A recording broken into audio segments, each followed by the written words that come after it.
The legislature, meanwhile, is trying to stop the closure of the Maine Veterans Homes in Caribou and Machias. The announcement of those closures came last week, and today Senate President Troy Jackson introduced a bill that would require the Maine Veterans Home to get a legislative approval before any location closes. It would also provide funding to the facilities.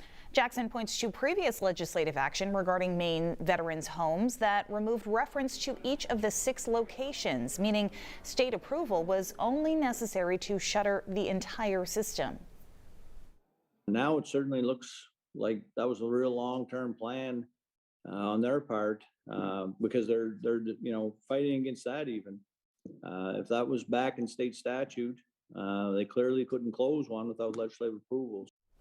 Dozens of people testified in favor of the emergency bill, but a handful of Maine Veterans Homes employees testified against. One of those against said in part, even with significant financial support from the state, it will not change the direction or circumstances of declining veteran populations and scarcity of healthcare workforce.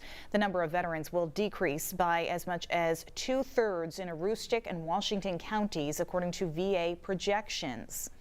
A work session for this bill has not been scheduled yet, but if it becomes law, it could affect the planned closures for the Caribou and Machias locations.